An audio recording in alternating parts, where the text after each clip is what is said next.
Salut à toi, c'est Arava et aujourd'hui je vais te parler de Lilith. Ce podcast il va faire suite un peu au premier que j'ai fait sur le mythe de Ève et de Lilith, mais aujourd'hui je vais vraiment me concentrer sur la personnalité de Lilith.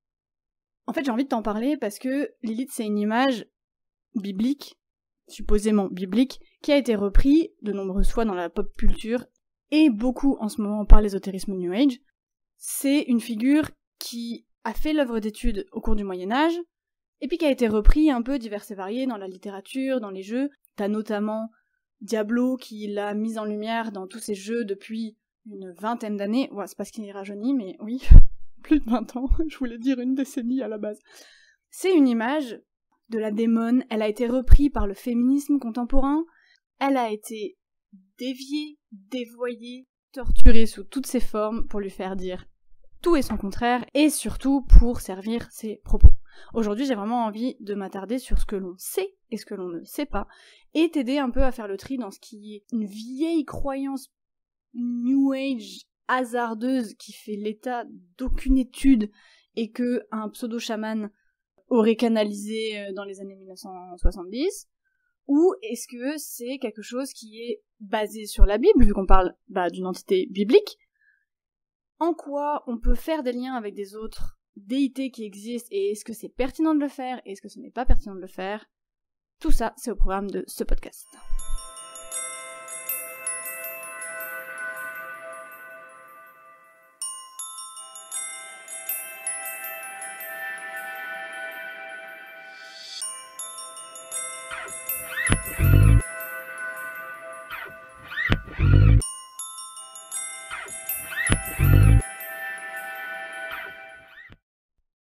Bon, c'est un peu le bordel. Quand tu parles de Lilith et des premières occurrences qu'il y a eu dans la littérature de Lilith, souvent c'est attribué à un texte appelé l'alphabet de Ben Sira. Déjà, premier problème, l'alphabet de Ben Sira, c'est pas du tout Ben Sira qui l'a écrit, parce que Ben Sira, on est sur du -100, -150 avant Jésus-Christ. Alors que l'alphabet de Ben Sira, on l'a autour du 5e siècle. Donc c'est pas du tout la même temporalité. Ce qui dit que c'est pas du tout cette personne qui l'a écrit. Si c'est appelé l'alphabet de Ben Sira, c'est parce que c'est basé sur des textes de Ben Sira. Donc sur quelqu'un qui a étudié le Talmud, qui a étudié l'Ancien Testament, qui est juif, qui s'est intéressé à énormément de domaines. Enfin, c'est pas un tout venant, c'est pas quelqu'un qui a écrit comme ça, c'est un savant. C'est quelqu'un qui a étudié ces textes-là. Donc il en parle en défendant son point de vue, mais surtout en ayant quand même connaissance de ce dont il parle. C'est pas juste un religieux. Pour info, Ben Sira, c'est celui qui écrit l'Ecclésiastique, aussi appelé le Siracide, qui te fait penser peut-être à l'Ecclésiaste, puisque son livre, en fait, n'a pas été retenu dans le corpus de textes qui fait partie de l'Ancien Testament. Mais il aurait tout à fait pu l'être. Ce qui s'est passé, c'est que les juifs protestants ont rejeté ce livre et ne l'ont pas considéré comme étant partie intégrante du corpus. Donc, il est nommé comme texte apocryphe, non canonique, donc il ne fait pas partie du canon de la Bible, mais il aurait pu, si tu veux, c'est ce genre de personne dans l'histoire de la tradition juive et dans la création de ce qu'on appelle aujourd'hui l'Ancien Testament. C'est pas n'importe qui. Il a notamment beaucoup écrit sur la notion de sagesse. C'est important pour la suite du podcast. Faut le prendre en considération, en fait, que les juifs et les protestants n'ont pas adhéré à son texte, parce que ça pose une question hyper légitime qui est: est-ce que ce qu'il raconte c'est complètement déviant par rapport à la religion et donc il a été rejeté et il n'a pas été accepté, ou au contraire, est-ce qu'il a une vision qui est super belle et super correcte de ces textes sacrés et de la relation à Dieu qu'il a, mais elles ne font pas l'unanimité dans la culture et dans la société de l'époque. Si ces textes ont été rejetés de la Bible parce que contestés, en revanche, ils ont été admis dans les sapentiaux. Donc c'est quand même un recueil de textes qui a une morale et qui te dicte un peu la vie et la relation que tu dois avoir à Dieu. Mais l'Ecclésiastique, ou le Siracide, il est utilisé dans certaines versions de la Bible, parce qu'on n'a pas tous les mêmes versions. La version Tob, notamment, comprend le Siracide. Bref, Ben Sira est une personne religieuse qui a étudié sa religion, qui a étudié notamment son rapport à Dieu. Donc c'est pas juste quelqu'un qui est intellectuel, c'est quelqu'un qui est vraiment dans la foi et dans la pratique de sa religion. Comme je t'ai dit, le texte dont il est fait mention, c'est pas Ben Sira qui l'a écrit. En revanche, on voit qu'on a pris une figure qui est connu, qui est reconnu, qui est renommé, mais qui est aussi très controversé. Et je pense que c'est pas pour rien, c'est-à-dire que de tous les textes qui existent, ils auraient pu faire parler un autre protagoniste. De faire parler quelqu'un qui a été controversé par la Bible, c'est aussi dire attention, on vous ment, attention, tout n'est pas bon à prendre. Et c'est super intéressant d'avoir pris ce personnage-là de Ben Sira plutôt qu'un autre. Je n'exclus pas la possibilité que ce soit réellement des dires de Ben Sira, mais il n'y a aucune preuve qui prouve ça. Vraiment aucune. Et comme lui-même ne fait pas mention d'Élite dans ses textes, ça paraît peu cohérent. C'est dans cette version de l'alphabet de Ben Sira qu'on voit apparaître l'idée que, en fait, Lilith, ça aurait été la première femme d'Adam, et donc que c'était pas Ève. Désolée pour tous ceux qui sont là pour essayer de trouver des arguments qui iraient contre le patriarcat et qui diraient que c'est un problème d'homme ou de soumission de l'homme, etc. Parce que c'est pas du tout ce que l'histoire raconte. Bon déjà, t'as un recueil, l'alphabet de Ben Sira, c'est un recueil qui est anonyme. Donc déjà t'as un problème, tu sais pas qui l'a écrit, s'ils étaient plusieurs, s'il était tout seul, dans quelle démarche il l'a écrit, etc. Cet alphabet de Ben Sira, en fait déjà il en existe 2. Ils ont tous les 2 le même nom, donc c'est pas hyper pratique, on sait pas de quoi on parle. Il y en a un qui est en araméen, et il y en a un qui est en hébreu. Ce sont 22 textes qui sont soi-disant des recueils de textes que Ben Sira aurait écrits, le premier étant effectivement attribué à Ben Sira. En commençant par quelque chose qui est fortement identifié à l'œuvre de Ben Sira, c'est facile, du coup, de légitimer les propos qui viennent ensuite.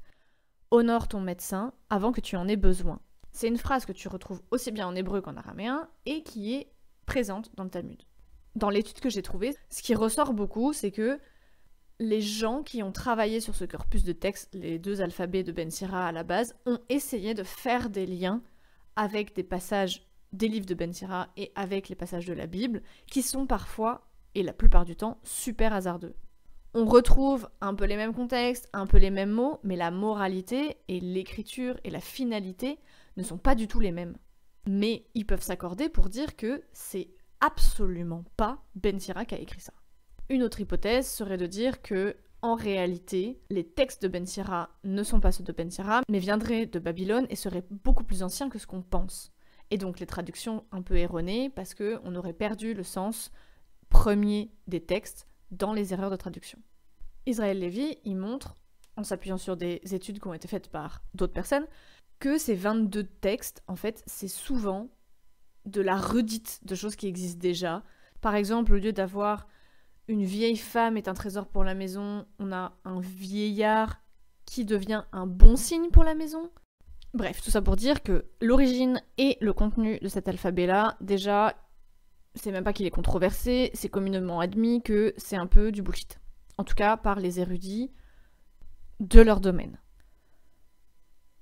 En plus, s'ajoute à ça le fait que moi, je vais te parler d'une traduction en français, qui a encore une autre couche de traduction qui est très problématique, parce que je sais pas si tu as déjà suivi mes podcasts ou si le sujet t'intéresse, mais l'hébreu, c'est une langue sémantique qui est extrêmement compliquée à traduire parce qu'il y a énormément de jeux de mots dedans, spécialement dans l'Ancien Testament.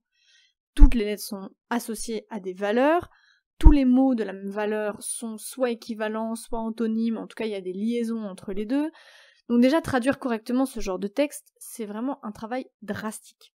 L'alphabet de Ben Sira, on sait pas, parce que c'est anonyme, donc on sait pas dans quelle vision le mec, il traduit ces choses-là. Est-ce qu'il a pris ça en compte ou pas du tout, et est-ce qu'il a complètement chié sur les textes. Après, cet alphabet de Ben Sira, il a été écrit, copié, il a même été imprimé, et en plus il en existe différentes versions. Donc, comme je te disais, en araméen, en hébreu, et puis plus tard aussi en latin, dans les autres langues, etc. Aujourd'hui, t'en trouves dans toutes les langues. T'as notamment Eli Yashiv qui en 1977 a fait une espèce de compilation de tous ces trucs-là. Donc forcément, t'as des différences d'une version à une autre. En fait, ce qui est intéressant de noter déjà, c'est que c'est une histoire qui est contée dans une histoire. C'est-à-dire que à la base, t'as Ben Sira, qui est protagoniste, qui est sollicité par un roi pour faire une prière pour guérir quelqu'un, pour se faire une amulette où il grave le nom de 3 guérisseurs, de 3 anges, de 3 archanges, c'est pas vraiment spécifique, elles sont leur hiérarchie dans le royaume de Dieu, mais en tout cas, il écrit 3 noms. Ça s'apparente à de l'ésotérisme. C'est pas forcément une pratique qui est toujours bien vue, déjà. À l'époque de Ben Sira, donc en moins 130 avant Jésus-Christ, le contexte est radicalement différent de celui dans lequel est écrit l'alphabet de Ben Sira, qui est au Moyen-Âge.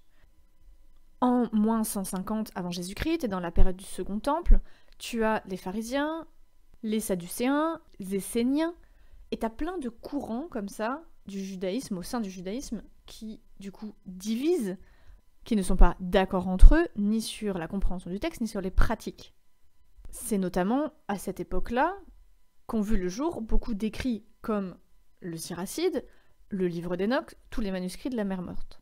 Certains des chapitres de Ben Sira ont été retrouvés au niveau de la mer morte, à Qumran, je ne sais pas le prononcer, là où étaient les Esséniens. Certains auteurs affirment avec véhémence que Ben Sira était un Essénien. Les Esséniens sont connus pour leurs pratiques un peu plus ésotériques. Ils sont considérés à l'époque comme une secte. Et c'est notamment à cette époque qu'on voit apparaître des listings d'anges et de démons et de pratiques mystiques. Le livre d'Enoch, qui n'a pas été retenu non plus dans le corpus biblique, te parle de l'humanité qui aurait été fécondée par des anges, et en gros, toutes les connaissances d'agriculture, d'astrologie, de médecine, etc. que l'humanité a, auraient été données par ces néphilim-là, ces anges-là, déchus, qui auraient outrepassé la volonté de Dieu en nous donnant toutes ces informations-là.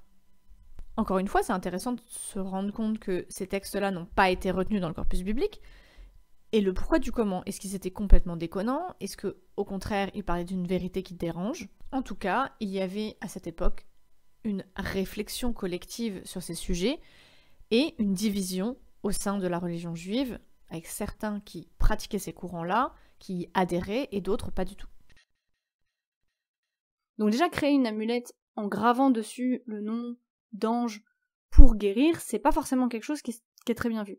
Et pour justifier le fait qu'il fait ça, en tout cas c'est comme ça que ça apparaît dans l'histoire, il lui compte à ce roi, qui lui demande de guérir, enfin il le menace, hein. C'est soit tu guéris mon fils, soit je te bute, donc il y a quand même un peu une pression.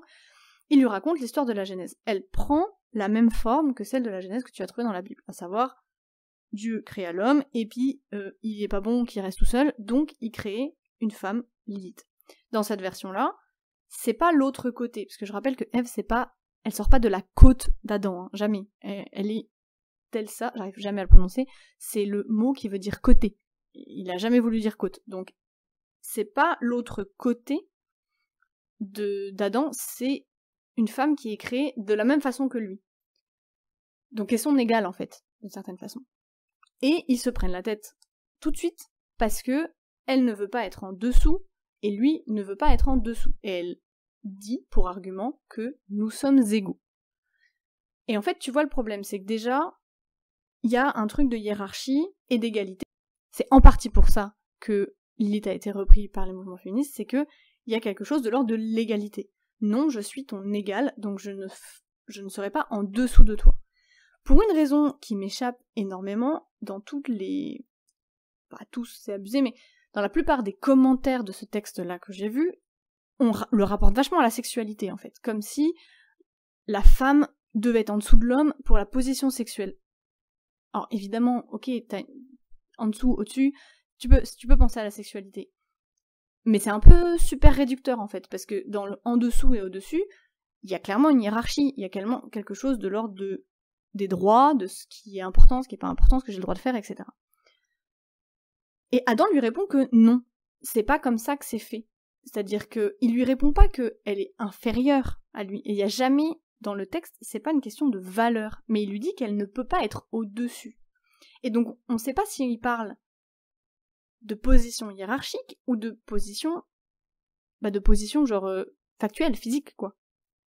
Quand Adam lui répond ça, alors elle décide de partir. Et ça, c'est un point qui est super important parce que le New Age, il a chié dessus, modèle géant, et c'est vraiment un des points qui me gonfle, c'est que, en fait, Lilith, elle est présentée comme une femme, donc c'est pas un ange, c'est une femme, c'est une incarnée, quoi, qui va prononcer le nom mystérieux de Dieu, donc c'est-à-dire qu'elle est soumise à une forme d'initiation, en tout cas, elle connaît une façon de nommer Dieu qui lui permet de s'envoler. C'est-à-dire qu'elle va changer, elle va passer du statut de femme humaine biologique à quelque chose de désincarné. Elle va s'envoler. Et donc elle a des ailes. Et c'est à ce moment-là qu'elle devient démon. Donc l'argument tout pourrave de dire « Gna gna gna, Adam il était pas content, et du coup quand elle a pas voulu se soumettre, il l'a chassé parce que c'est un méchant patriarche », eh ben c'est 100% faux. C'est absolument pas ça que le texte de l'alphabet de Ben Sira dit. Mais vraiment, pas du tout. C'est elle qui, de son plein gré, d'ailleurs ça c'est quelque chose qui est très cher à la Bible, en général, c'est la notion de libre arbitre, c'est que de son plein gré, elle demande à partir.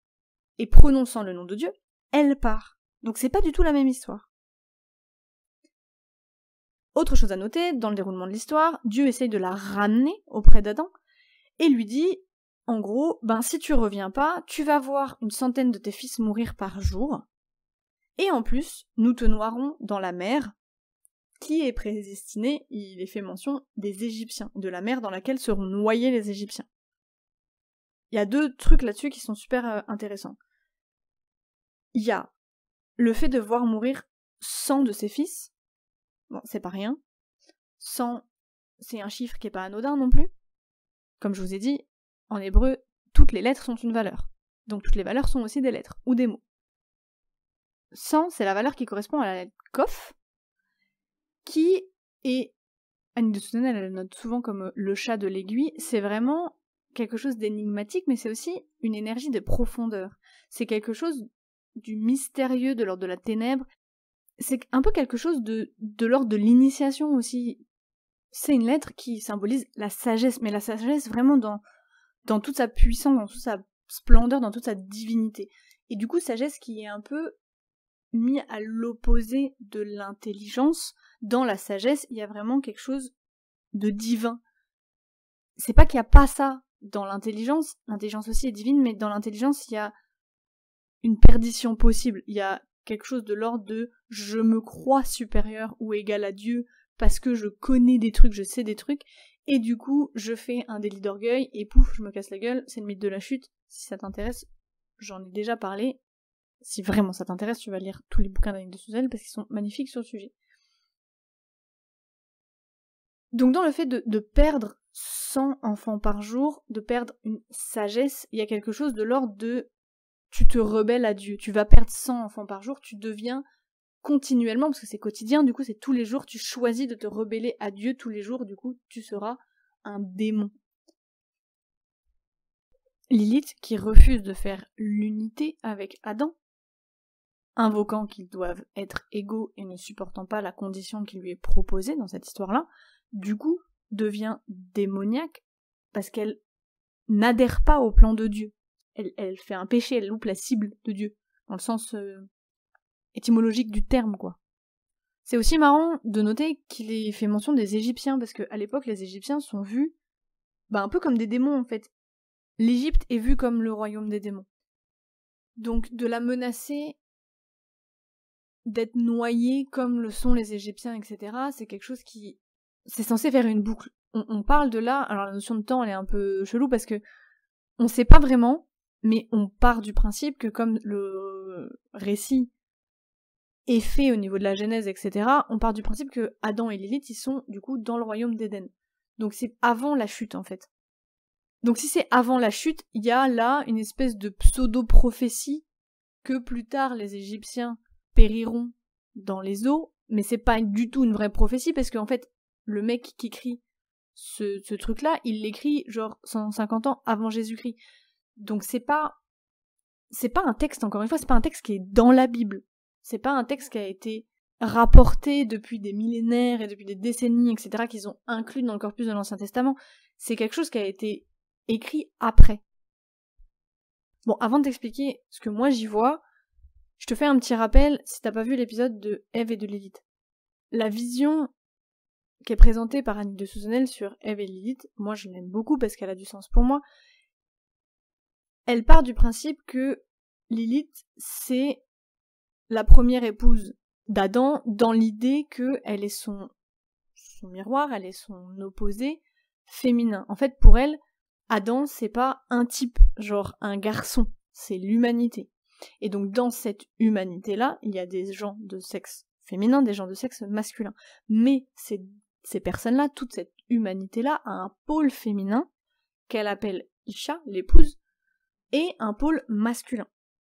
Le pôle masculin, du coup, est Adam, le pôle féminin est Ève. Ou encore avant, du coup, Isha. Là, ce serait Lilith, son pôle féminin. Le pôle féminin, c'est les profondeurs. D'ailleurs, il y a un lien étymologique avec le prénom de Lilith.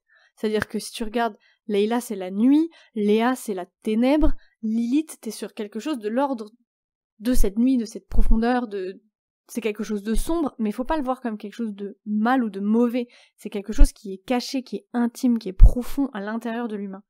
On était censé cheminer main dans la main, féminin, masculin, avec toutes ces énergies-là. Elle parle d'énergies qui sont accomplies et d'énergies qui sont non accomplies. Tu pourrais dire que ton masculin, ton Adam, ce serait toutes tes énergies accomplies, tout ce que tu as en conscience, tout ce que tu peux faire, et que ton pôle féminin, ce serait toutes tes énergies inaccomplies, qui sont encore cachées, qui sont encore ténébreuses. Ça, c'est une vision qui est quand même relativement courante dans tous les courants d'ésotérisme, dans le yin, dans le yang, dans le tao, dans le chamanisme, dans n'importe quelle religion.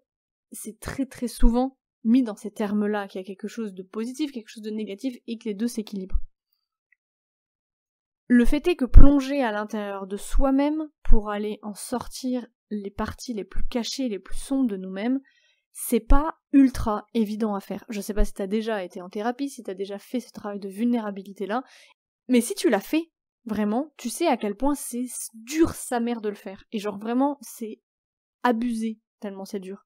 De plonger au fond de soi en toute humilité, d'aller vraiment récupérer ce qu'Annick de Souzenel elle appelle ses animaux intérieurs, les parties de soi qui sont inaccomplies, c'est ténèbres, et aller les porter à la lumière, c'est super dur à faire. Et il y a une espèce de refus de l'humanité de dire non, je veux pas faire ce travail-là. Je veux les mettre à égalité, je veux pas avoir une qui est en dessous de l'autre, je veux pas avoir à chercher, je veux pas avoir à faire d'efforts pour aller dans ce féminin-là. Je reste sur ce qui est au-dessus, ce qui est conscient, du coup, si tu regardes à une échelle, si tu sors de l'image sexuelle que te propose l'alphabet de Ben Sira et que tu regardes un peu dans quelque chose de psychologique, de moral ou philosophique, je sais pas, tu vas voir que ce qui est au-dessus, ce qui a émergé, du coup, bah c'est vachement plus facile à atteindre, en fait. Donc tu prends ce qui est facilement atteignable. Souvent, on manque de lucidité envers nous-mêmes, et on va regarder ce qui est obvious, plutôt que d'aller chercher dans les trucs, dans les traumas, dans les souvenirs, dans les choses qui sont vachement plus cachées, qui sont beaucoup plus inaccessibles, en fait.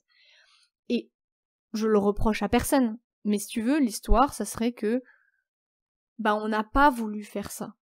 Et que de lui-même, ce féminin là, cette Lilith-là, elle aurait fait genre, ben, en fait, je pars, je me casse, quoi. Enfin, je resterai pas accessible à l'homme.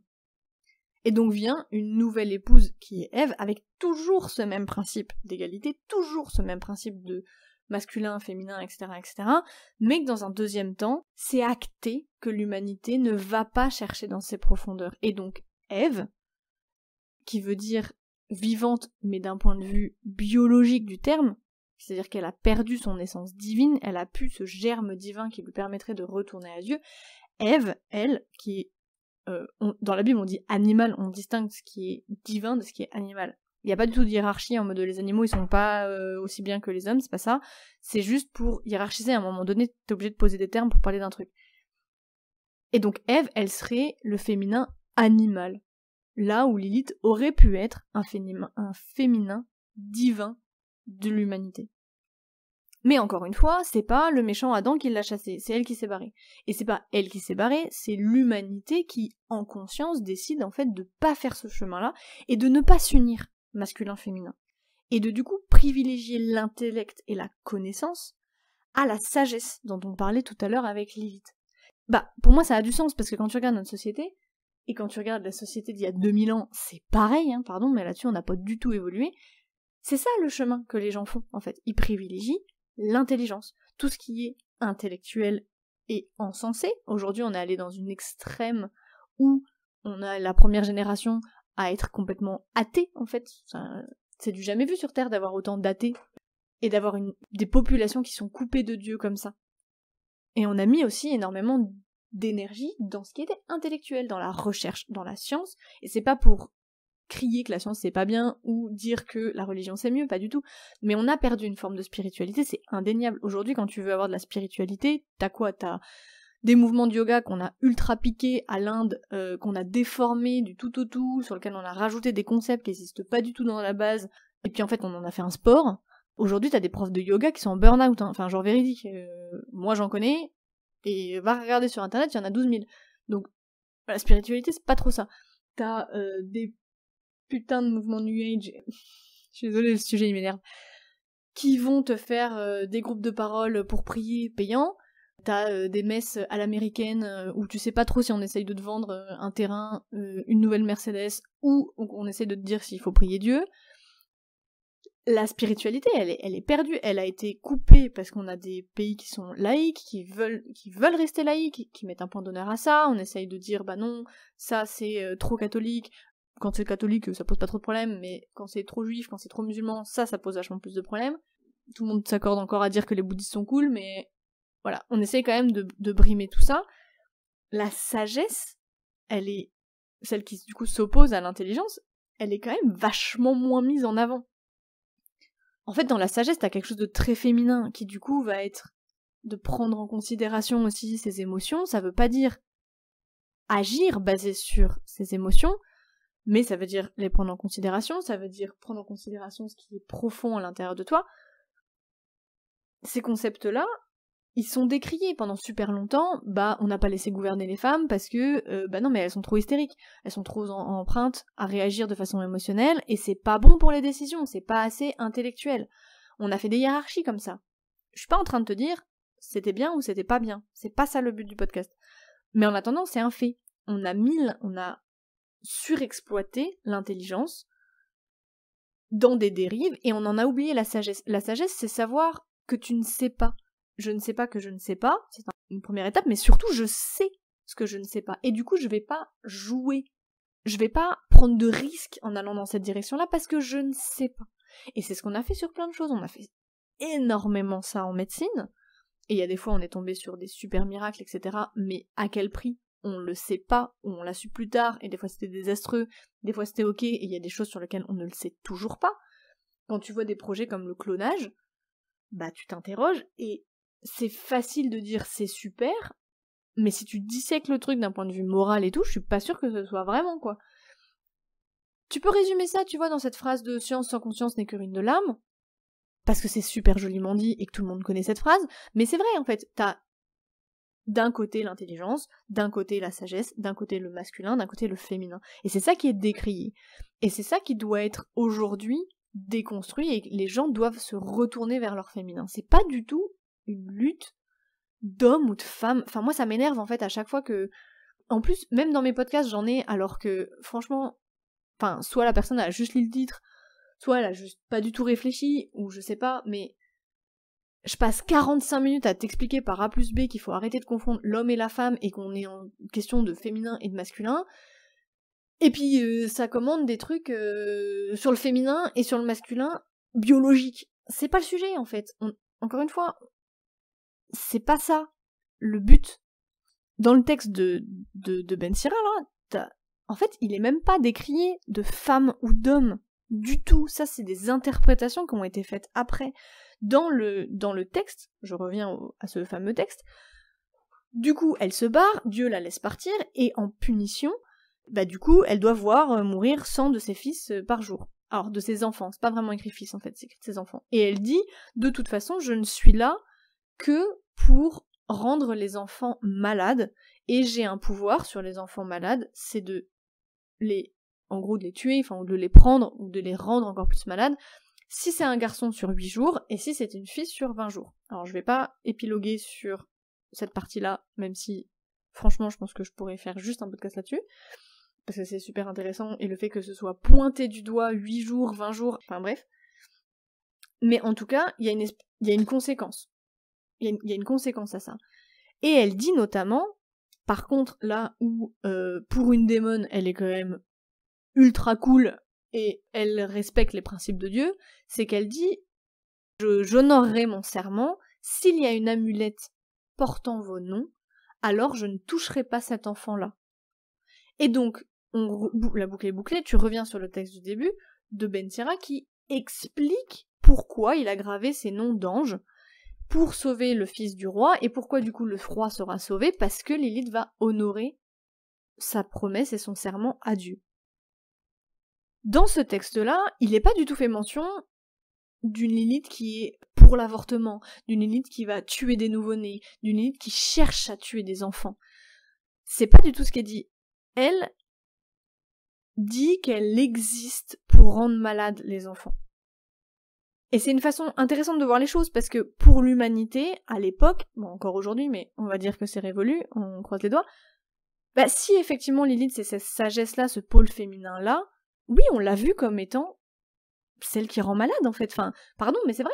Oui on a blâmé la féminité pour plein de sujets, et franchement, je sais pas, j'imagine que t'as un tout petit peu réfléchi à la question par toi-même et que tu sais de quoi je parle. Je peux te parler de sorcellerie, je peux te parler de sexualité féminine, je peux te parler d'émotions, je peux te parler d'intelligence du cœur, enfin, tous les sujets passent. Franchement, ils sont tous, il y en a plein. Et puis il y a plein de podcasts qui s'intéressent à ce sujet-là, c'est pas le sujet là, mais en tout cas, oui, d'une certaine façon, on lui prête une certaine forme d'aliénation en disant que c'est sa faute si on est malade. On parle de maladie d'âme, on parle de maladie du cœur, pas forcément de maladie physique, je suis sûre que tu pourrais aussi le voir sur cet aspect-là, mais en ça, l'écrit de Ben Sira, il se base zéro sur la Bible, mais ça a du sens. Cette version-là, je peux l'entendre. Parce que elle est pas dans une hiérarchie bête et méchante de l'homme et de la femme. Bon, ensuite, ce texte-là, il existe tout un tas de variantes diverses et variées, en fonction aussi des époques et de l'endroit où ça a été écrit. La plupart du temps, les versions, soit elles changent le fait que Lilith était l'égale de Adam, et genre non, ce serait plutôt elle vient de la poussière, non, plutôt elle vient de la boue, non, plutôt elle vient de la côte, même si c'est encore une fois une putain d'erreur de traduction. Et dans certaines versions, t'as aussi un Adam qui est plus viril, je mets des gros guillemets sur le viril, genre il se met en colère vénère, genre il boude, ou même des situations dans lesquelles il aurait pu être violent, mais dans sa colère, c'est plutôt dans la colère qu'il a quand il s'adresse à Dieu, où il vient du coup se plaindre du fait que sa meuf l'a quitté.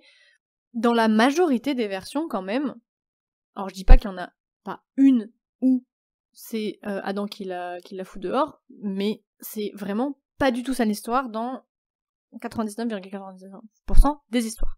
Donc ça, j'espère que c'est vraiment ultra clair pour toi. Si tu veux te réapproprier cet argument-là pour ta cause, en fait, c'est pas un bon argument. D'où le fait, un peu de regarder ce qui se dit et de pas sauter trop vite sur le « Oh, ça c'est un super argument, je vais le récupérer », parce qu'en fait, peut-être pas.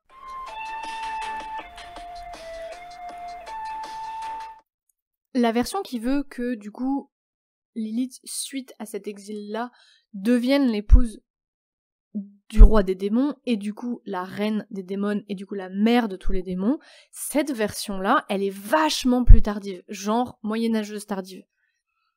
Et pour une fois, j'utilise pas le terme moyenâgeux pour dire que ça craint et que c'est vieillot, mais vraiment pour dire que ça s'est passé au Moyen-Âge. Je vais te lire le texte parce que c'est ultra galère à comprendre.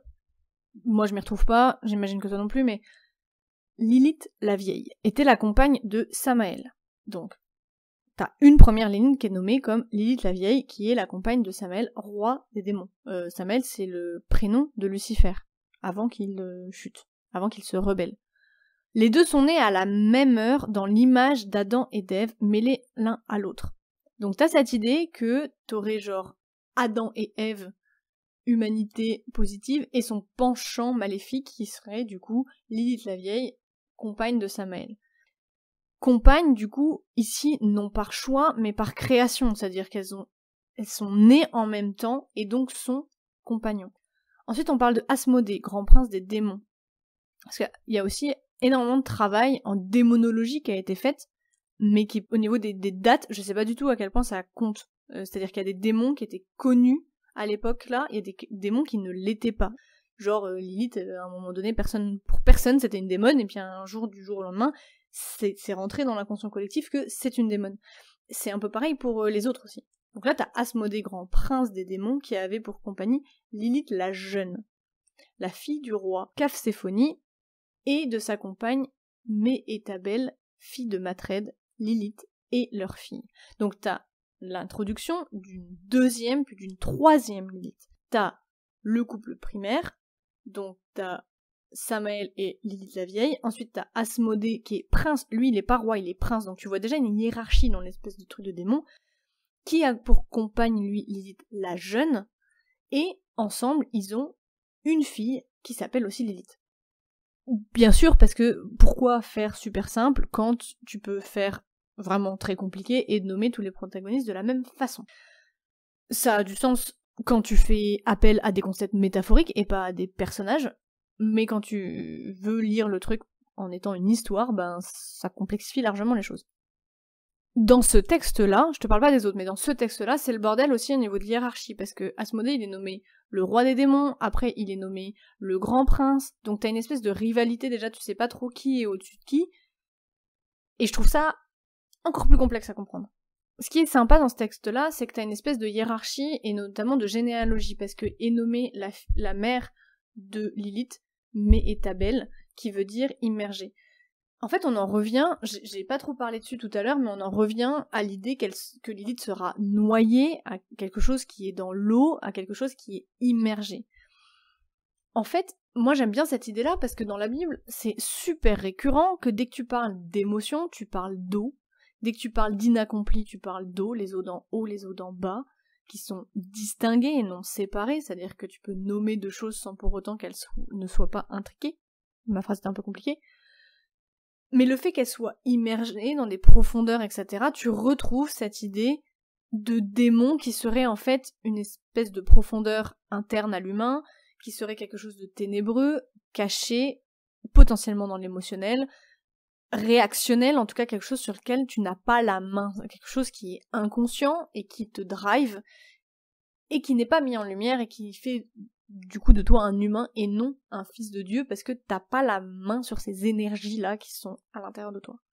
Ces énergies-là, elles sont vues comme problématiques parce que si tu les suis, bah t'arrives sur les 7 péchés capitaux, sur toutes les dérives que la Bible justement te dit qu'il faut pas avoir. Là où ça peut se poser comme un livre de moralité, il y a des choses qui sont à faire si tu veux être dans le royaume de Dieu, des choses qui sont à ne pas faire, auquel cas tu ne rentreras pas dans le royaume de Dieu.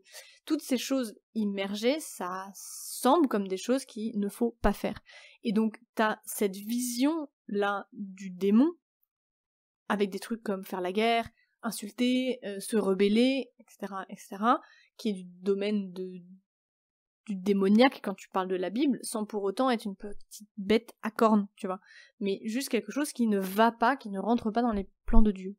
Ce que je trouve intéressant de noter, c'est que tous ces textes-là, que ce soit simplement, je vais mettre des guillemets, mais que ce soit simplement pour dire qu'en fait, il y avait une première version du féminin, une première version de Ève avant Ève, ou que ce soit pour dire que c'est une reine des démons, etc., etc., c'est des textes qui sont super récents par rapport à la tradition juive, par rapport à l'Ancien Testament et par rapport à la Bible. Il existe 12 000 versions de la Bible, ok, mais dans la plupart des versions de la Bible, Lilith, le mot Lilith, il apparaît pas, en fait, juste pas.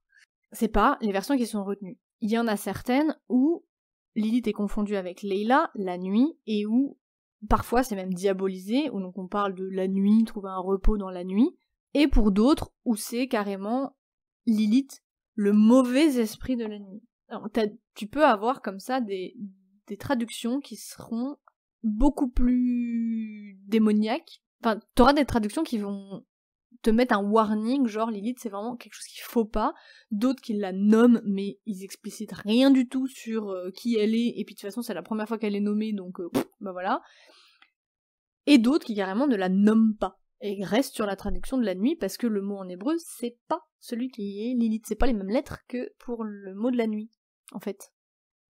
T'as bien la même racine avec un lamed, un yod, un lamed, donc t'as bien la même racine, mais c'est pas la même terminaison. Et c'est pas des terminaisons qui sont équivalentes, en fait. En hébreu, t'as pas trop ce truc, tu peux avoir des synonymes, mais t'as pas genre, mets deux lettres ou mets deux autres lettres, et puis on dit que c'est pareil, c'est pas comme ça que la langue elle est créée. Les deux mots ont la même racine, qui veut dire nuit, nocturne, mais ça s'arrête là. Bon. Ensuite, le mythe de Lilith, il s'arrête pas que à la Bible. Il y a beaucoup de personnes qui pensent que le mythe de Lilith, en fait, c'est une réminiscence du mythe d'Inanna, du mythe d'Ishtar, et des déesses dans le genre, je peux t'en nommer plein. Principalement parce que t'as une racine qui est un peu similaire, le sumérien Lil, qui signifie vent, et que du coup, t'as des déesses sumériennes qui sont en lien avec le vent, la tempête, etc. Moi, ça me paraît peu probable, dans le sens où, l'alphabet sumérien, c'est pas le même que l'alphabet araméen. C'est pas le même que l'alphabet hébraïque. Pourquoi pas dire qu'il y a quelque chose qui dérive parce que les Sumériens, ils sont plus vieux. On est 3000 ans avant Jésus-Christ. Donc, c'est plus vieux, pourquoi pas dire que ça... Ok, la formule l'île, la racine l'île serait venue du sumérien, ok. Encore que, je trouve ça vraiment tiré par les cheveux quand on sait qu'il n'y a aucun lien qui a été montré entre le sumérien et l'araméen. Déjà, quand tu regardes à quoi ça ressemble le sumérien, alors c'est très joli, ça fait des super hiéroglyphes, mais ça ressemble pas du tout à l'araméen. C'est une langue qui est créée, qui est dite unique, en fait. Il n'y a pas... Aujourd'hui, on a été capable de faire aucun lien. On a les idéogrammes. En revanche, de là à dire que ça se prononçait de cette façon, ça, pour le coup, on n'en sait foutrement rien. Donc de dire que, si ça c'était l'île, et que ça a la même racine, sauf que pourquoi dans un cas, alors on l'associe à tout ce qui est la nuit, et dans un autre on l'associe à tout ce qui est venteux, et encore, c'est même pas vrai, parce que tout ce qui est attribut du vent ne commence pas par ces lettres-là, c'est quand même super hasardeux. C'est pas comme ça qu'on fait de l'étymologie, en fait. Le sumérien, il a dévié en akkadien, avec une branche qui est partie dans ce qu'on appelle le babylonien, même si pendant longtemps il y a eu une espèce de sumérien akkadien qui a été parlé, un dialecte qui mélangerait les deux, et l'assyrien, qui a été progressivement remplacé par l'araméen. Ensuite, l'araméen, il a côtoyé dans les périodes néo-assyriennes, néo-babyloniennes, ils se sont côtoyés parce que l'araméen est devenu la langue administrative et commerciale, avec l'akkadien, donc l'akkadien qui est en babylonien assyrien. Parce qu'ils sont dans des contextes historiques et culturels assez similaires, parce qu'ils ont une influence l'un sur l'autre, parce qu'il y a des régions qui sont bilingues, il y a des échanges culturels, il y a des échanges monétaires. Mais aujourd'hui, nos études, elles semblent approuver que c'est plutôt une espèce de mélange de langues qui a eu lieu, à savoir l'araméen a piqué des mots de l'assyrien, le syrien a piqué des mots de l'araméen, et on est arrivé à une espèce de boubli-boulga. C'est pas une langue qui dérive d'une autre, en fait, tu vois, c'est différent. C'est pas genre, les Français sont partis au Canada, et maintenant les Québécois, ils parlent français, mais il y a eu des dérives. Mais ça vient de là. C'est genre vraiment deux langues qui sont proches, qui se mélangent. Donc ça me paraît bizarre, en fait, que ça viendrait de là.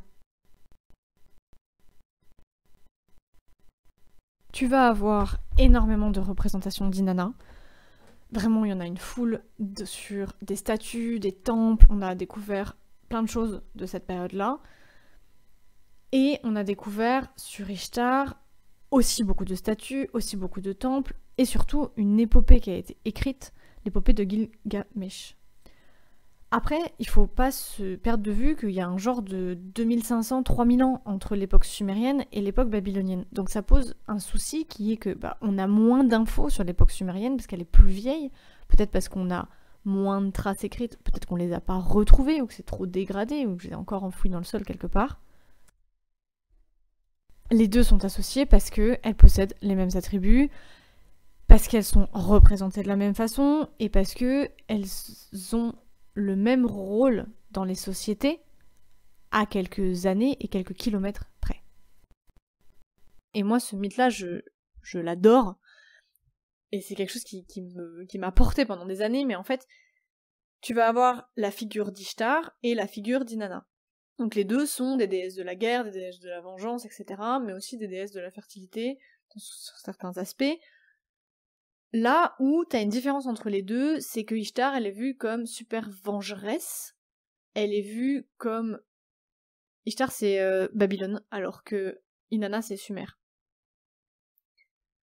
Elle est vue comme quelqu'un qui va vraiment se venger des hommes, et comme quelqu'un qui est vraiment misandre, c'est-à-dire que elle aurait des bonnes raisons, selon les textes, selon les poèmes, selon les traductions, etc. Elle se serait fait violer, elle demande à son père du coup de punir les hommes qui envoient son taureau sur les hommes et elle défonce les hommes et elle se réjouit de cette vengeance-là. T'as un texte qui parle de ça. Mais t'as aussi une version d'Inanna qui est vachement plus douce, vachement plus cool, on va dire. Et ce qui est marrant, c'est que dans les traditions babyloniennes et dans les traditions sumériennes, t'as pas tout à fait la même condition de la femme. T'en as un où la femme est plus respectée.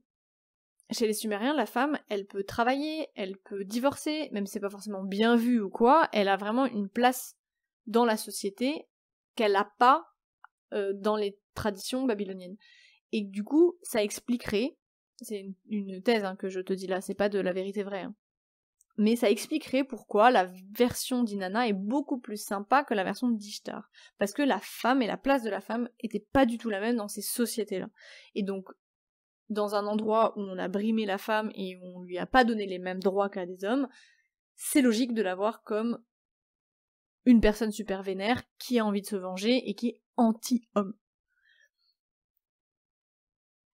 Des femmes rebelles, t'en as dans tous les mythes, dans toutes les histoires, mais t'as vraiment cette idée que t'as une lignée qui partirait de Lilith, qui irait après sur les Astartés, qui viendrait sur Ishtar, Inanna, etc., même Perséphone plus loin, qui serait une lignée de fausses déités, de fausses déesses, qui seraient en fait plutôt des démons, des succubes, voire des mères de démons, donc quelque chose de haut placé dans la hiérarchie. Pourquoi pas, c'est une façon de voir les choses.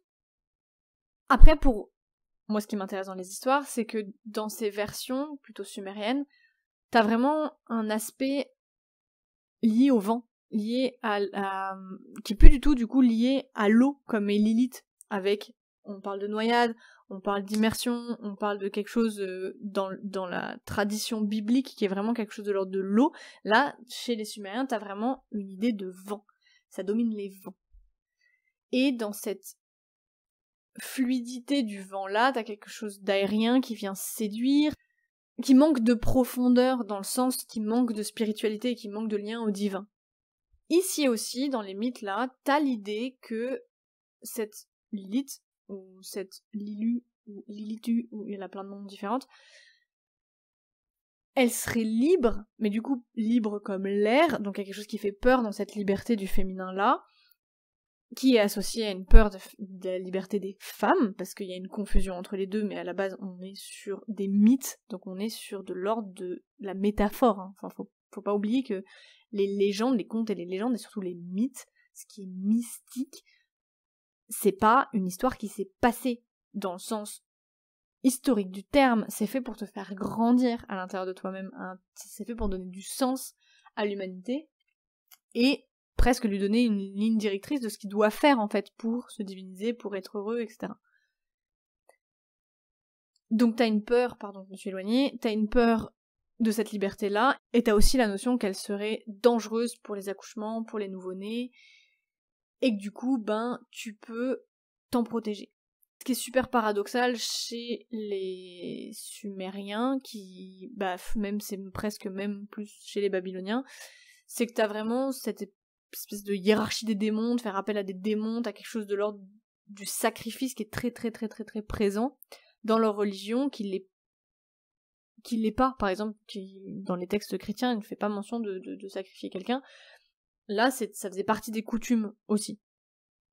Il y a toujours eu un espèce de rapprochement entre ce qui était démoniaque et l'ordre des fausses couches et de la perte des nouveau-nés. Et du coup, toute une diabolisation de l'avortement. Je suis pas du tout en train de rentrer dans un débat de tu fais ce que tu veux de ton corps, ça m'intéresse pas. Mais n'empêche que, historiquement, culturellement, il y a toujours eu des liens entre les avortements et les accouchements de nouveau-nés qui sont du coup mort-nés et des démons. Pour les gens de toute époque, c'est quelque chose de l'œuvre du diable. Bon après ça se comprend, hein, t'es en train de perdre un nouveau-né, c'est une des épreuves les plus compliquées du monde. C'est super compliqué d'attribuer ça à Dieu et à l'œuvre de Dieu et de dire que c'est pour le bien de tous. C'est beaucoup plus simple de dire que c'est l'œuvre d'un démon. Même si finalement, la perte d'un nouveau-né, ça a été mentionné par Dieu, notamment dans tout le passage de Moïse avec les Égyptiens, le pharaon, etc., où la dernière épreuve, celle qui peut véritablement se traduire comme plaie, les autres ce sont des épreuves, celle-là c'est une plaie, c'est la perte du premier nourrisson, la perte du premier enfant, si t'as pas fait ce qu'il fallait. Je te fais pas toute la liste des 10 plaies de l'âme, mais en tout cas, d'un point de vue, les mots, c'est pas les mêmes en fait. T'as les 9 premières épreuves et la dernière c'est vraiment une plaie, et celle-ci résulte par la mort de l'enfant. Et je trouve ça super intéressant de voir que même là, même quand c'est divin et même quand c'est pas une punition divine, mais c'est une espèce de conséquence de genre t'as durci ton cœur à la volonté de Dieu. De la même façon que Dieu durcit le cœur du pharaon, genre tu continues de t'entêter dans une voie qui n'est pas celle du divin, on va te laisser 9 épreuves, 9 chances, 9 trucs énormes et si vraiment, vraiment, vraiment, vraiment, tu ne veux pas, on va te briser et on te brisera en tuant ton fils. En gros, je fais un gros raccourci, hein. Je sais qu'il y en a qui vont hurler en entendant ça, mais ce podcast-là, il est pas à destination des gens qui ont étudié pendant 12 000 ans la Bible et les textes. Il est à destination des gens comme moi qui sont un peu néophytes et qui s'intéressent à des sujets. Point. Quand on voit avec quelle véhémence en Mésopotamie il y avait des démons du vent, Pazuzu, Liliou, je sais pas comment ça se prononce en plus, donc voilà, mais bref, celle dont je t'ai parlé tout à l'heure. Tu as un dieu du vent et t'as un démon du vent. Je trouve ça super intéressant de voir que ils ont les deux, c'est-à-dire que pour eux, le vent, c'est pas démoniaque, mais il a un penchant qui est démoniaque et un penchant qui est divin. Je suis pas du tout calée sur les conditions météorologiques en Mésopotamie et dans ce qui était compliqué pour eux à l'époque. Du coup, je suis allée demander à Internet qui me renseigne, et effectivement, mon intuition était la bonne.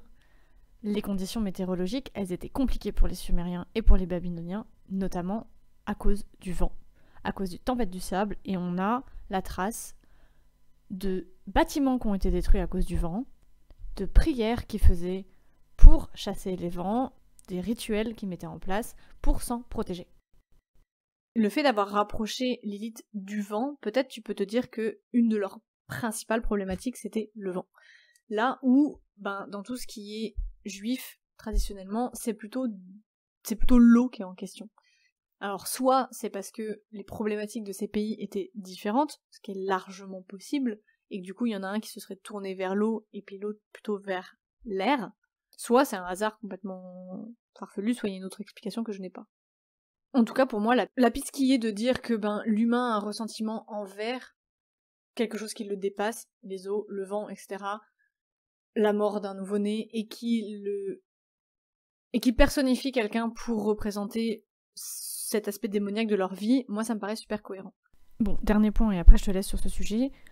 Tu pourrais aussi en fait associer Inanna et Ishtar à l'eau, mais beaucoup plus dans la symbolique parce qu'elles sont associées à la fertilité et que l'eau aussi est associée à la fertilité. Parce qu'elles sont un signe de vie et de mort et que l'eau aussi est associée à un signe de vie et de mort. Les attributs qu'elles ont par rapport au vent, c'est plus dans leur histoire en fait. On dit que Inanna, elle est capable d'invoquer des tempêtes. On dit que Ishtar, elle a un tempérament de tempête. Et d'ailleurs, quand les deux vont dans les enfers, il est fortement mentionné ces histoires de vent et de tempête en fait.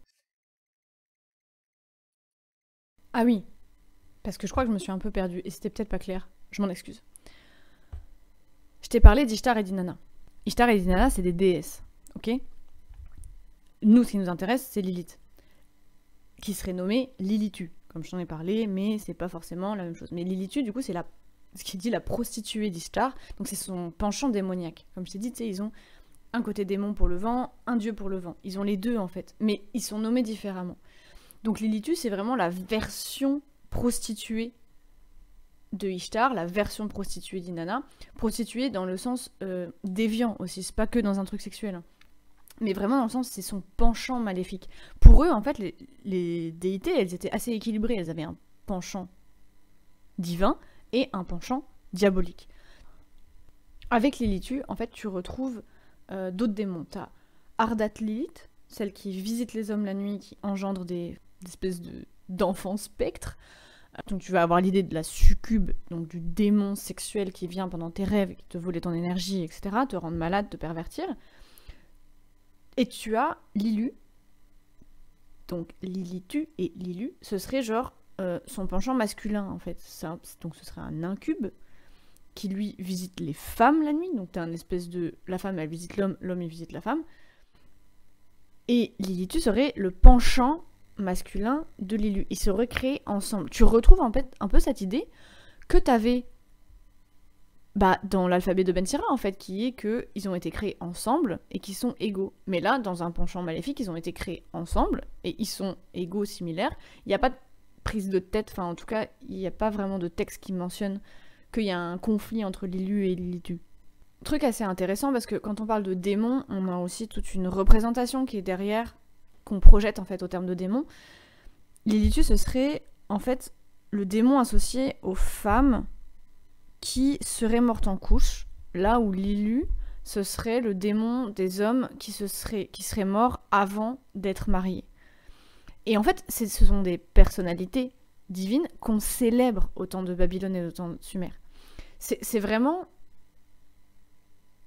Faut pas le voir comme genre une secte satanique où aujourd'hui, si je te dis, il y a Lucifer, il y a Satan, et puis c'est un démon, et puis il y a Asmodée, c'est un démon, et puis on les célèbre, toi, tu vois des rituels où on crème des jeunes filles, on les viole, et c'est vraiment un rituel satanique, tu vois. À leur époque, c'est pas comme ça que ça se passe. C'est vénéré. Il y a une crainte aussi que ce démon vienne se poser sur toi, donc il y a un respect par crainte, en fait. Mais quand je dis qu'on la célèbre, c'est plutôt on fait des rituels pour essayer de s'en prémunir, qu'elle ne vienne pas, en fait. Mais ça reste ce qu'on appelle un démon mineur, c'est-à-dire que dans le panthéon et dans la foi des gens de l'époque, c'est pas crucial, quoi. C'est pas ce qui monopolise les gens, non plus. Mais c'est vrai qu'on a retrouvé tout un tas d'amulettes avec des noms gravés, et donc là, gros clin d'œil, wink wink, à ce dont on a parlé tout à l'heure, avec l'alphabet de Ben Sira, où il est question de graver une amulette pour protéger les enfants de Lilith. Et puis tout un tas de salamalek, de rituels d'exorcisme, de rituels qui impliquent des brûlures et des choses comme ça. Tiens à noter aussi que jusqu'à présent, nous n'avons pas trouvé, alors soit ça n'existe pas, soit nous l'avons pas trouvé, de récits qui expliqueraient la création de Lilitu, qui expliquerait d'où elle vient, pourquoi est-ce qu'elle est démon, est-ce qu'elle est née démon, est-ce qu'elle est devenue démon, etc. Il n'y a rien qui précise son origine en fait. J'ai aussi trouvé d'autres textes qui parleraient un peu plus de la sémantique de la langue et qui diraient que Lilitu, ce serait plutôt quelque chose qui est associé de façon générale à du démon, à de la malédiction, à de la maladie, à quelque chose de pourri qui serait peut-être aussi une espèce de confusion du genre non mais c'est pas vraiment genre une démone, une personne, mais ça serait plutôt un terme désignant des choses qui sont désagréables. On a dans tous les cas une espèce de personnification, comme j'ai déjà parlé avant, de quelque chose qui est compliqué à vivre. Donc à ceux qui pensent que Lilith c'est une déesse et une déité de l'ordre du féminin sacré, etc., aussi je te parle de tout ce qui est croyance ésotérique et New Age surtout, en fait non, pas vraiment. Chez les Sumériens et chez les Babyloniens, Inanna et Ishtar sont des déités, mais Lilith, non. Elle est démoniaque. Et elle est démoniaque de fait, c'est-à-dire que c'est pas genre on n'aimait pas les femmes alors on l'a vue comme une démone et il faut se réapproprier ce pouvoir. Non, elle est démoniaque dans le sens tout a un penchant maléfique et négatif, tout est équilibré dans le monde, et donc si tu veux quelque chose de positif à célébrer, t'es obligé de créer son penchant négatif à craindre, parce que c'est comme ça que la moralité elle s'est construite, et que la foi, que la religion elle s'est construite aussi. On est dans une religion polythéiste aussi, faut pas l'oublier, donc si toi t'es croyant à donf, c'est pas du tout la même façon de voir les choses déjà. Il y a quelque chose de l'ordre du genre, non, mais en tout cas dans cette légende-là, il y a quelque chose de l'ordre du non, c'est démoniaque. Genre, arrêtez de glorifier quelque chose qui est démoniaque. Glorifier quelque chose qui est beau si vous voulez, mais équilibrez-le. C'est-à-dire que, pour moi, c'est hyper important cette notion-là. Tu peux glorifier Ishtar si Si t'es dans des délires de féminin sacré, etc., tu peux glorifier des personnalités comme Ishtar, mais sans oublier qu'elle a un penchant maléfique. Et moi, je crois pas que ce soit genre comme deux sœurs jumelles. C'est une personne, une représentation. Ishtar, elle est très symbolique de la fertilité, la sexualité, l'amour, la guerre, etc. Donc tu peux prendre ces concepts-là, parce qu'à la base, c'est de la personnification de concepts aussi, tu vois, faut pas l'oublier ça. Et tu n'oublies pas qu'ils sont équilibrés. Donc il y a quelque chose de très sain et de très beau dans la sexualité, mais il y a aussi un penchant dégueulasse. Il y a aussi quelque chose à craindre là-dedans. Il y a aussi quelque chose qui peut courir à ta perte et à la perte de ta société. De la même façon que la guerre, c'est super quand on se défend, c'est super quand on n'a pas le choix, mais être juste dans une énergie de conquistador, c'est naze. En fait, ta civilisation risque de disparaître. On l'a vu plein de fois.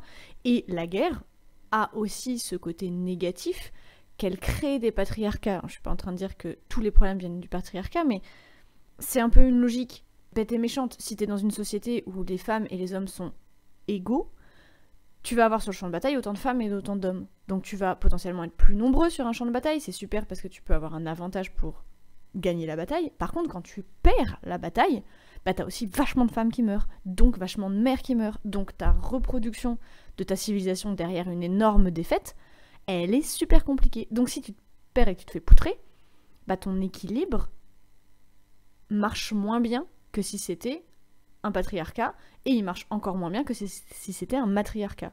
L'esprit guerrier et conquistador de l'humain a favorisé le patriarcat.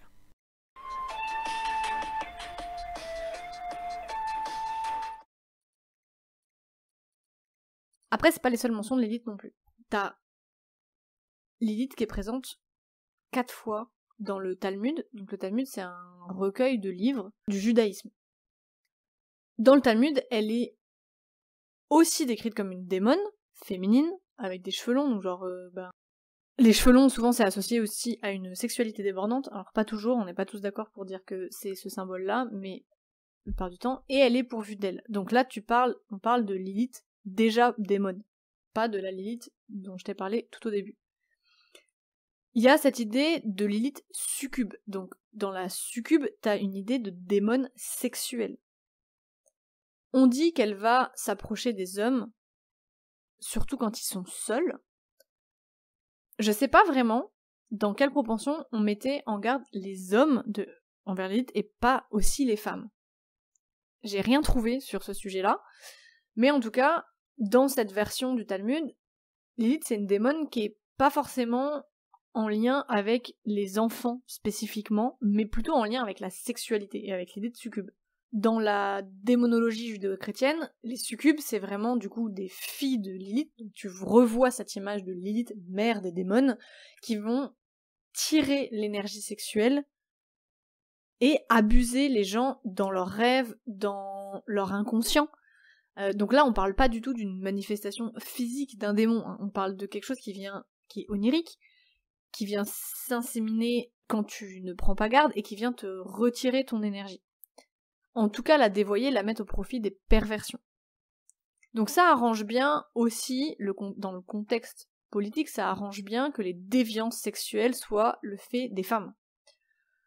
Là, je retombe un peu sur les pieds des féministes pour donner vraiment des arguments aussi aux féministes et pas juste démonter leur argumentaire, mais dire que c'est aussi pratique de voir que, en fait, les succubes et les déviants sexuels, tout est commandité par une démone, quelque chose de féminin, donc une femme. Ce que j'ai oublié de te préciser, c'est que quand il est fait mention de Lilith, dans le Talmud, dans le Zohar, on parle de livres ésotériques. C'est-à-dire que, à partir du moment déjà où tu parles de démonologie, etc., t'as déjà un occultisme qui est présent.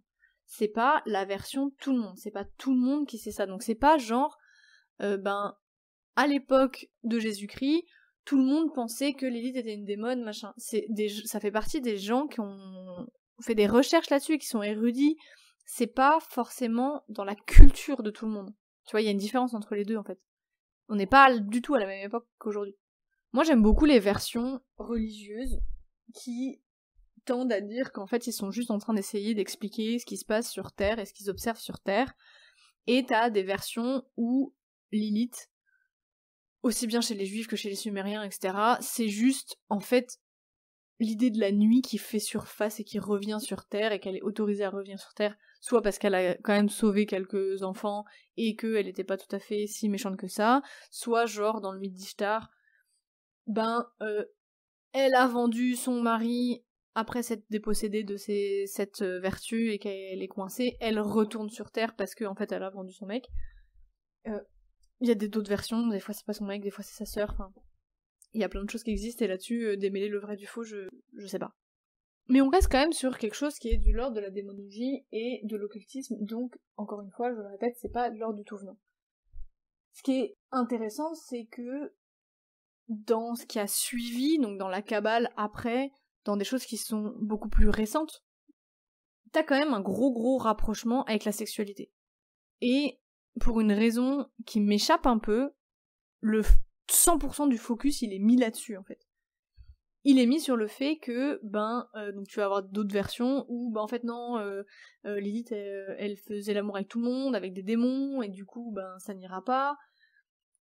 T'as même des versions qui diraient que en fait Lilith elle voulait pas s'accoupler avec un dent parce qu'elle avait peur d'être enceinte et du coup elle pratiquait la contraception. En fait t'as des vraies choses qui pour moi sont 100% contemporaines en fait, enfin contemporaines de leur époque, donc il l'est aussi d'ailleurs aujourd'hui, mais cette grosse problématique de libido, de sexualité, et de comment réguler cette sexualité-là. Ça peut paraître un peu spécial, moi tu vois là j'ai 30 ans, vivre dans une société où tout est régi par une moralité religieuse, ça me parle pas, parce que c'est pas comme ça que j'ai été éduquée, et que c'est pas comme ça que nos sociétés elles sont. Mais tu peux comprendre pourquoi il y a une diabolisation, et le fait de répondre ce truc diabolique-là, dans la sexualisation, parce que c'est galère en fait, parce que t'as des viols de partout, parce que t'as des naissances de partout, parce que t'essayes de contrôler la criminalité, t'essayes de contrôler le corps des gens, t'essayes de mettre en place des dogmes, etc., et que c'est galère. Et du coup, c'est beaucoup plus simple de nommer un référent démoniaque pour ça, en disant « c'est la faute de Lilith ». Ça permet de nommer, ça a des côtés positifs, hein, ça permet de faire front commun contre un seul démon, du coup, qui serait à bannir.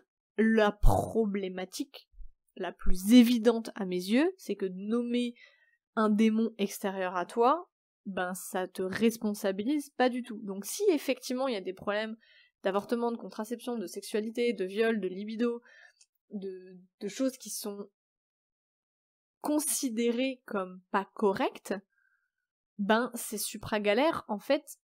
Si la norme que tu instaures, si le cadre que tu instaures pour essayer de réguler ces choses-là, il est extérieur aux personnes, genre un démon, personnellement, je vois pas comment les gens peuvent le saisir et en faire quelque chose. Pour moi, c'est important de sortir un peu de la vision freudienne qui ramène tout à la sexualité non-stop et de voir un peu plus large que la libido est une énergie de vie. C'est une énergie, certes, qui va passer par tes organes sexuels, donc tu peux la sexualiser, mais t'es pas obligé de la sexualiser. Et de voir, en fait, d'arrêter de voir ce rapport homme-femme ou ce rapport féminin-masculin comme étant que sexuel. Parce qu'aujourd'hui, comme je disais au début, tu vois, si tu veux un truc spirituel, c'est un peu galère. Par contre, si tu veux t'intéresser au tantra, t'as une chier de programmes qui existent pour le faire. Si tu veux t'intéresser à la sexualité, c'est pareil. C'est hyper présent dans nos sociétés, et je pense que Freud a fait un travail qui est super intéressant, mais qui est loin d'être fini. T'as un espèce de la caverne est en feu, en fait. On a découvert le feu, on a tout cramé, puis maintenant on sait pas comment l'éteindre. J'ai l'impression que c'est vraiment ce qui est en train de se passer avec la sexualité et la libido. On a ouvert la parole, il y a une libération qui s'est faite dans des choses qui sont extrêmement positives, dans des résolutions de conflits, parce que aujourd'hui nous sommes en conflit avec la sexualité, c'est pas pour rien qu'il y a des mouvements comme MeToo, etc., et que c'est bien que on s'y attarde, qu'on en fasse quelque chose, c'est bien qu'on parle de contraception, c'est bien qu'on parle d'avortement, même si des fois on tourne en rond, et même si personne n'a les réponses, au moins il y a un dialogue qui se fait, il y a un dialogue qui s'installe, il y a des réflexions qui sont faites, les nouvelles générations, elles sont paumées de ouf sur la sexualité, t'as de plus en plus de courants de gens qui vont soit être asexués, soit refuser les relations intimes parce qu'elles savent, soit parce qu'elles mettent beaucoup de pression là-dessus, soit parce que ça les intéresse pas, soit parce qu'elles ont la flemme. Il y a aussi un sociologue qui est super intéressant qui parle du fast porno en fait, et du fait que aujourd'hui t'es dans un monde qui va vite, t'as tout en immédiat, tu scrolles en permanence sur ton téléphone, t'as tout de suite, et que c'est beaucoup plus simple d'aller ouvrir une page avec un site pornographique plutôt que de prendre le temps, tisser des liens, créer une amitié avec quelqu'un pour avoir une sexualité qui est profonde et réelle. Néanmoins, ça souligne le fait que cette énergie sexuelle et que cette énergie de la maternité, elle est ultra importante.